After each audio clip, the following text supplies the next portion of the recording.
السلام علیکم ناظرین، میں ہوں آپ کا میزبان احمد رضا اور آپ دیکھ رہے ہیں ٹی پی نیوز۔ ناظرین، اس وقت جو ملک کا موجودہ سیاسی ماحول ہے اس کے اوپر ایک بڑی زبردست قسم کی رپورٹ ہے۔ کچھ ایسے فیصلے بھی ہو رہے ہیں جس میں وہ ایک انتقامی سیاست والا ماحول سامنے آ رہا ہے۔ قدرتی امر ہے، ہمارے ملک کا یہ المیہ رہا ہے کہ کوئی بھی حکمران جماعت جاتی ہے تو نئی جماعت اگر آتی ہے تو وہ ایسے رویوں سے ضرور یہ ظاہر کرواتے ہیں کہ پچھلے ادوار میں جو کچھ ہو رہا تھا وہ غلط تھا۔ چینل کو لازم سبسکرائب کیجئے، ساتھ میں لگے بیل آئیکن کو بھی دبائیے تاکہ ہماری کوئی بھی نئی ویڈیو آتی ہے تو اس کی نوٹیفیکیشن آپ کو ملتے رہے۔ ناظرین، پی ٹی آئی گورنمنٹ یعنی عمران خان کی حکومت نے ایک احساس پروگرام کا آغاز کیا تھا جس سے غریبوں کو کافی سپورٹ مل رہی تھی۔ بھلے لوگ لائنوں میں لگ کے خواتین، وہ ایک خجل خواری والا جو ایک ماحول ہوتا ہے وہ بھی تھا، لیکن بہرحال ریلیف تو مل رہی تھی، یہ بات تو دو رائے نہیں ہوگی، سہولت تو عوام کے پاس تھی۔ اب جیسے ہی محترمہ شازیہ مری صاحبہ نے اپنی یونیورسٹی کا چارج لیا ہے تو ان کا ایک بڑا بیان سامنے آیا ہے کہ جو احساس پروگرام ہے وہ ایکچولی وہ بے نظیر انکم سپورٹ پروگرام کا نام بدلا گیا تھا۔ پی ٹی آئی نے بے نظیر کا جو انکم سپورٹ پروگرام تھا اس کو بدل کر اس کا نام احساس پروگرام رکھ دیا، لہٰذا ہم واپس اس کو بے نظیر انکم سپورٹ پروگرام ہی بنائیں گے۔ اب ناظرین، دیکھا جائے تو پی ٹی آئی گورنمنٹ کے اندر جس طرح عمران خان صاحب نے پناہ گاہ شروع کیے، پھر اس کے علاوہ انہوں نے صحت جو کارڈ ہے اس میں کافی 10 لاکھ روپے کا میڈیکل لوگوں کو دیا، تو مطلب یعنی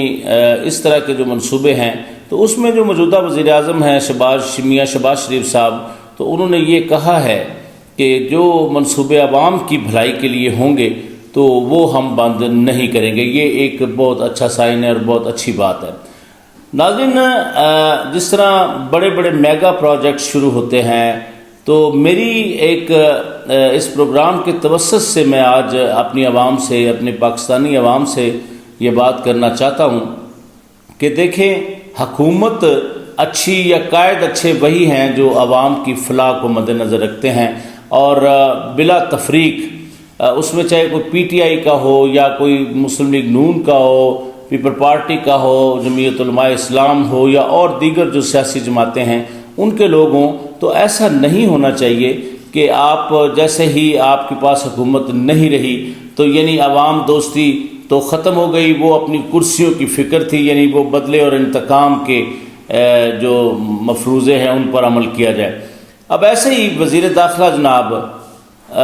رانا ثناء اللہ صاحب کا بھی ایک بیان آیا ہے کہ ان کا بھی کہنا ہے کہ جو گھڑی چور یا ملک کے اندر جو اس طرح کی لاقانونیت کرنے والے لوگ تھے ان کو اب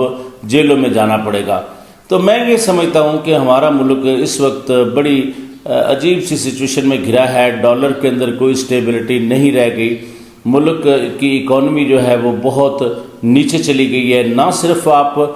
ملک کو آگے لے کر چلیں، اگر اس طرح انتقامی رویے اپناتے رہیں گے تو اپنے مسائل ہی آپ حل کرتے رہیں گے، عوام کی تو فلاح بالکل آپ نہیں کر پائیں گے۔ تو میری موجودہ حکمران ہوں یا پچھلے حکمران ہوں،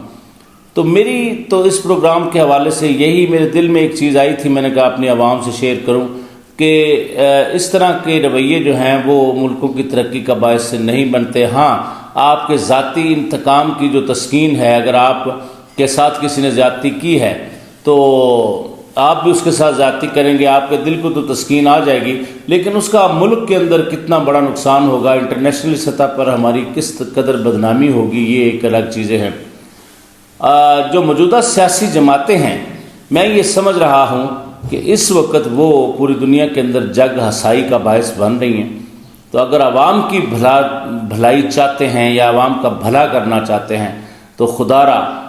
ان انتقامی رویوں کو ختم کر کے ملک کو آگے لے کر چلے۔ ملک اس وقت اس طرح کے جھگڑوں کا یا فسادات کا متحمل نہیں ہے۔ اپنا بہت سارا خیال رکھیے گا۔ میری اسی طرح کی نئی انفارمیٹیو ویڈیو کے ساتھ آپ کے ساتھ دوبارہ ملاقات ہوگی، تب تک کے لیے اپنے میزبان احمد رضا کو اجازت دیجیے۔